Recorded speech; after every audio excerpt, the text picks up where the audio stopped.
ఇదే ఇష్యూకి సంబంధించి మరిన్ని డీటెయిల్స్ ధనరాజ్ అందిస్తారు. Dhanraj, over to you.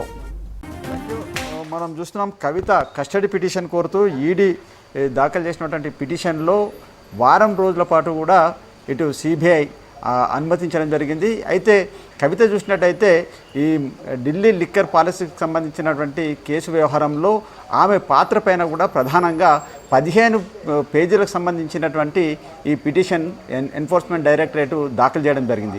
ఇందులో చూసినట్టయితే ఈ ఢిల్లీ లిక్కర్ పాలసీకి సంబంధించిన వ్యవహారంలో ఆప్ నేతలను 100 కోట్ల రూపాయలను ఇచ్చి ఏ విధంగా ఈ పాలసీని తమకు అనుకూలంగా మలుచుకుందనే విషయంలో ఆమె కాన్స్పిరెన్సీ, ఆమె ఇందులో ఏ రకంగా కుట్రదారులుగా వ్యవహరించారు, అదేవిధంగా మధ్యవర్తుల ద్వారా కూడా ఈ 100 కోట్ల రూపాయల ముడుపులను ఏ విధంగా ఢిల్లీకి చేర్చారనే విషయంపైననే ప్రధానంగా ఎన్ఫోర్స్మెంట్ డైరెక్టరేటు 15 పేజీల ఈ పిటిషన్ దాఖలు చేయడం జరిగింది. అయితే 10 రోజుల పాటు ఆమెను కస్టడీకి విచారించేందుకు గాను అనుమతి కూడా కోరారు. ఈ క్రమంలోనే 7 రోజుల పాటుగా అనుమతి కూడా ఇటు కోర్టు మొత్తానికి అనుమతించడం జరిగింది. అయితే ఈ 7 రోజుల అనుమతి క్రమంలో చూసినట్టయితే ఉదయం 10 గంటల నుంచి సాయంత్రం 5 గంటల లోపు వరకు కూడా విచారణకు ఆదేశించింది. అదేవిధంగా ఇంటి నుంచి భోజనం తీసుకొచ్చేందుకు అనుమతించారు. అదేవిధంగా కవిత సంబంధించిన బంధువులు కావచ్చు, అదేవిధంగా ఆమె తరపు లాయర్లను కూడా కలుసుకునేందుకు 5 నుంచి 6 గంటల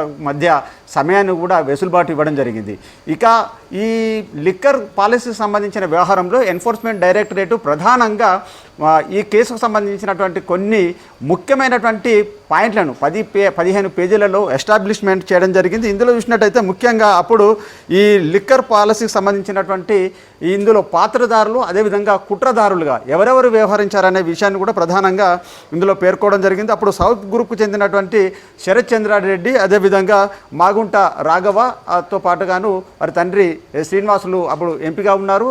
మొత్తం వారితో పాటుగాను ఇందులో ఆప్ నేతలకు 100 కోట్ల రూపాయలు ముడుపులు చెల్లించే వ్యవహారంలో అప్పుడున్నటువంటి బిజినెస్ మ్యాన్గా ఉన్నటువంటి అరుణ్ రామచంద్ర పెళ్ళై ద్వారా కూడా ఈ 100 కోట్ల రూపాయలను సౌత్ గ్రూప్ అంటే ఇండో స్పిరిట్ ద్వారా కూడా ఈ 100 కోట్ల రూపాయలను ఆప్ నేతలకు ఇచ్చి అప్పుడున్నటువంటి లిక్కర్ సంబంధించిన పాలసీ వ్యవహారాలన్నింటినీ కూడా తమకు అనుకూలంగా మలుచుకునే విధానంలో ఇలా కవిత ప్రధానంగా ఈ సౌత్ గ్రూప్ ద్వారా కూడా పెద్ద ఎత్తున కుట్రకు పాల్పడిందనే విషయాన్ని కూడా ఇందులో ఎస్టాబ్లిష్మెంట్ చేయడం జరిగింది. అదేవిధంగా కేజ్రీవాల్కు మనీష్ సిసోడియా తోటి ఇద్దరితో కలిసి కవిత ఏ విధంగా ప్లాన్ చేసింది, అదేవిధంగా ఇందులో మొత్తం మీద చూసినట్టయితే కవిత బినామీగా ఉన్నటువంటి అరుణ్ రామచంద్ర పిల్లై ఉన్నారు. ఇందులో లిక్కర్ సంబంధించిన వ్యవహారంలో ఇండో స్పిరిట్, అదేవిధంగా లిక్కర్ డిస్ట్రిబ్యూటర్ల ద్వారా కూడా పెద్ద ఎత్తున ఈ 1000 కోట్ల రూపాయలకు సంబంధించినటువంటి మొత్తం స్కామ్లో ఈమె 100 కోట్ల రూపాయలు మాత్రం ఆప్ నేతలకు ఇచ్చారనే విషయం పైన కూడా ఇప్పటికే గతంలో ఛార్జ్షీటు రూపొందించింది. ఆ తర్వాత 3 దానికి సప్లిమెంటరీ ఛార్జ్షీట్లలో కూడా ప్రధానంగా ఈ నిందితులంతా కూడా ప్రధానంగా ఆమె పేరును ప్రస్తావించడంలో ఈ కుట్ర కోణం అనేది కూడా వెల్లడైంది. Right Dhanraj, thank you.